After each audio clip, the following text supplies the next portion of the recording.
Yo, yo, yo, what up? It's JSF, and I know y'all don't really give a fuck about 2SKO. I don't even play the game. Well, I didn't play the game, I still don't. So it's not like I'm Mr. 2SKO man, that I'm super known for that. But I do enjoy talking about this because I think it's an interesting topic, and a bunch of the FGCs talking about it. And I was like, I did this Hokon video today. Let me just talk about this 2SKO shit. Because this shit is crazy to me. Because, like, I won't say I knew because I don't know these people personally, but like I kind of had a good idea about some of this shit.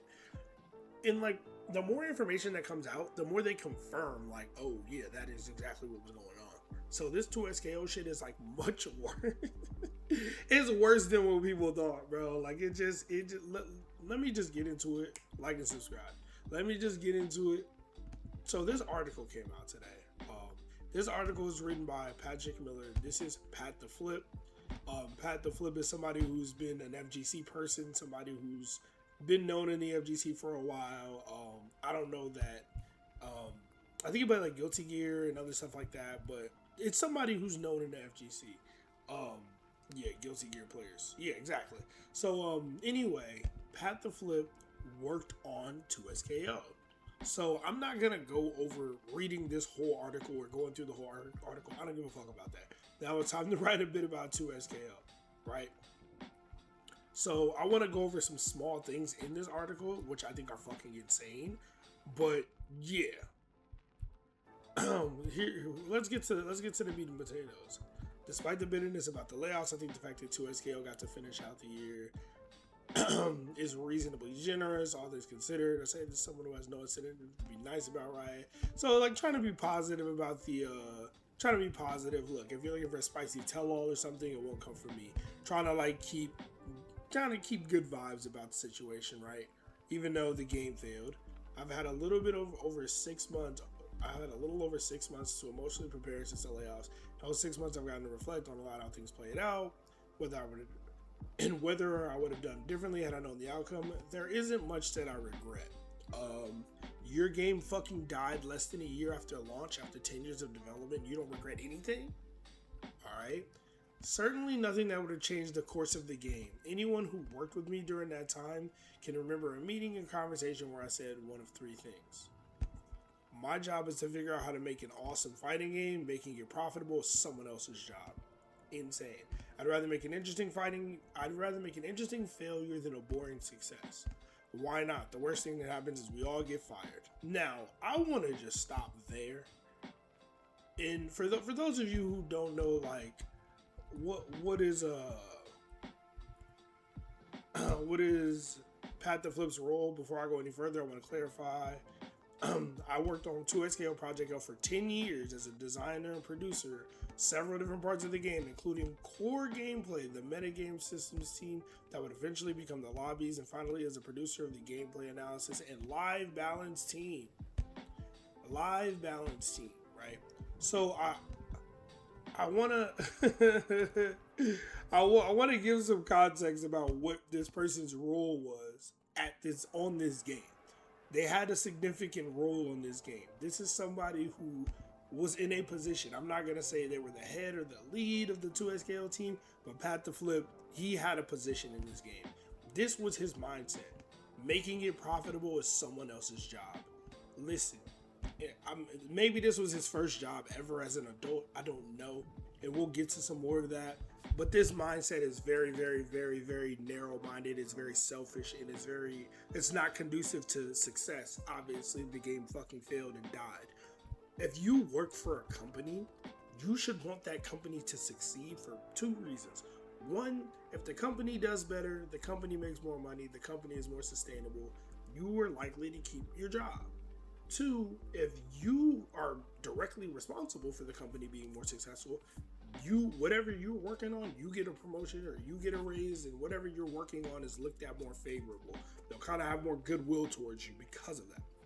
That's just work 101, right? If I find a way to save my job some money, they're probably not going to fire me tomorrow. They might, depending on the company, but you know what I mean? If I create a successful product, they're probably going to keep me around more. The product's probably going to be around more. So it's like, this, I'd rather have an interesting failure than a boring success. This is just fucking stupid. I'm sorry.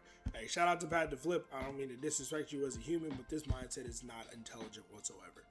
I'd rather make it interesting. This shit is like girl. Never mind. Let me not do that. Listen. I'd rather make an interesting failure than a boring success is crazy. Because if it's a failure, not just you, worst thing that happens is we all get fired. Some people have to feed their families from their jobs, buddy. Hey, Pat, you might be okay with getting fired. Everyone on the team, I don't know if they were okay with getting fired. You're kind of just fucking juggling the keys to everybody's fucking house and saying, well, if I drop them all, it's fine. It's like, bro, that's not fine at all. So, like, knowing this, somebody who was in a high position on this game, who was making decisions, like, important decisions about this game, is somebody who didn't give a fuck about the job whatsoever, who didn't give a fuck if they all failed and all got fired. That is never somebody you should have in charge of anything ever. I'm sorry. Like, if you don't care that we all fail, I just want it to be fun and interesting. Yes, you should want your job to be fun and interesting, but when you're creating a for-profit product, like, that's what it is. Even though if it was a free game, the goal was still to make profit. It's a for-profit product. The end goal should be to make that product profitable. Now, if the game is interesting and fun and cool and all of that, the profit will come. But the problem is, when your mindset is this, you start doing shit that is directly like, not a competitor, but it's like the opposite. It's not conducive to success, right? Like when I went over the 2XKO roster, this mindset, look, 2XKO roster. This fucking roster, this launch roster, whatever you want to call it, this launch roster literally corroborates everything that he's fucking saying. This roster tells me everything he's saying is fucking genuine.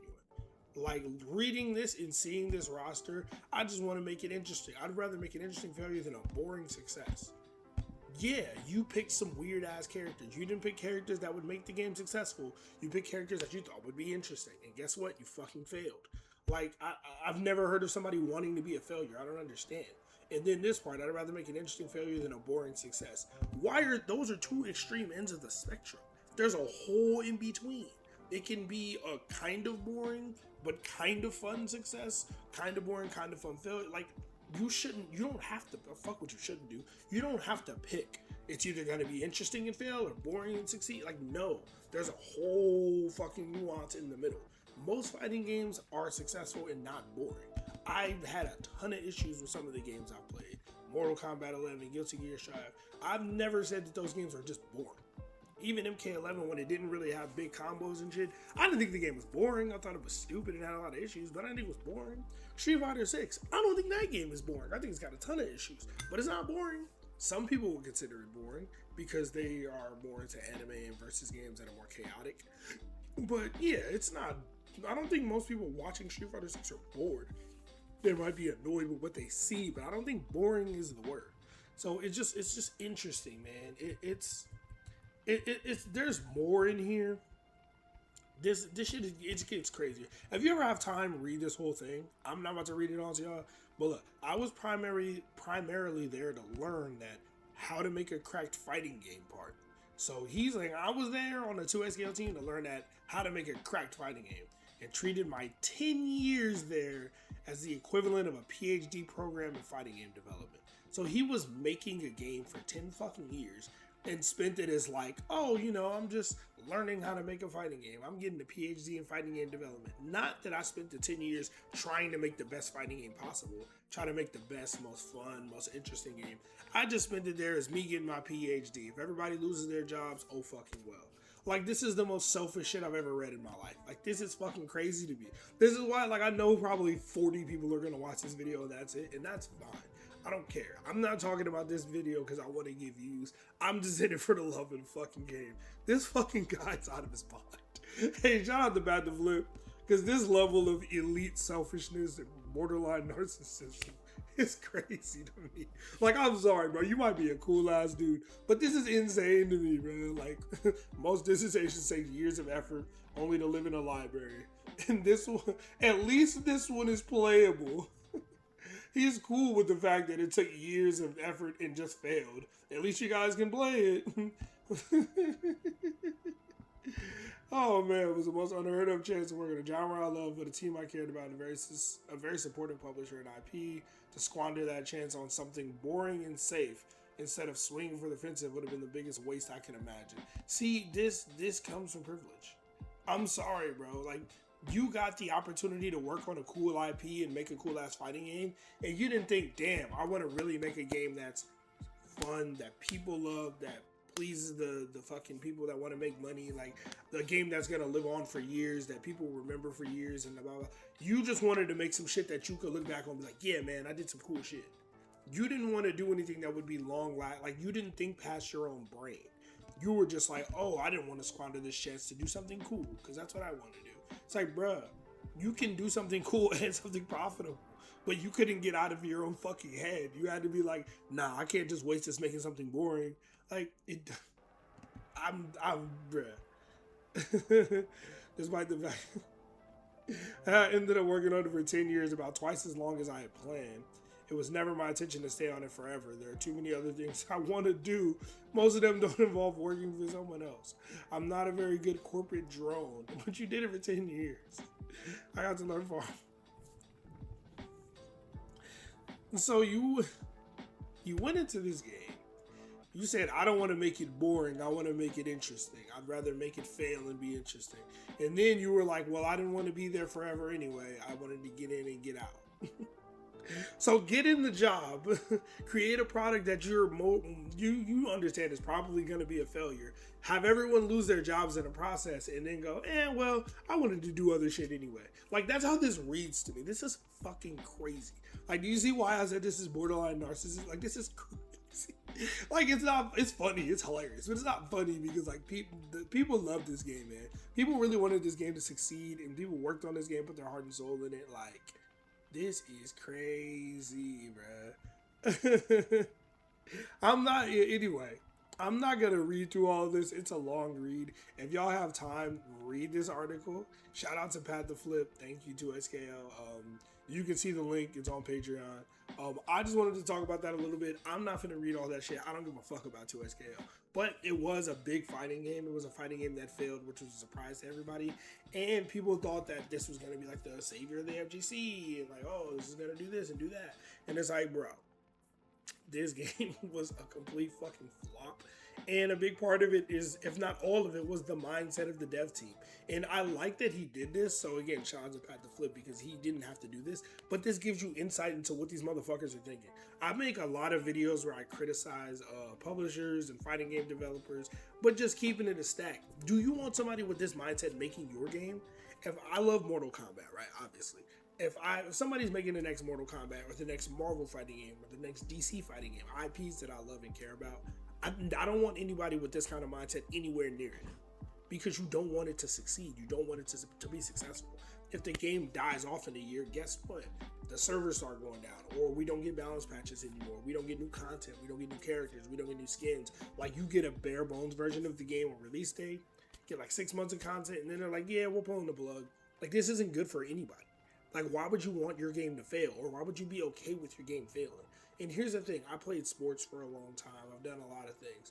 And if you're okay with failure, you will fail at least 90% of the time. Once you accept defeat, you will lose. So once he's like, I'd rather make an interesting failure than a boring success. I would rather make a boring success and then get all the feedback and then turn that boring success into a interesting success. You can always change things and tweak things. Instead, you made a fucking failure that really ain't even that interesting. So you failed at both things. Just keeping it stacked, bro.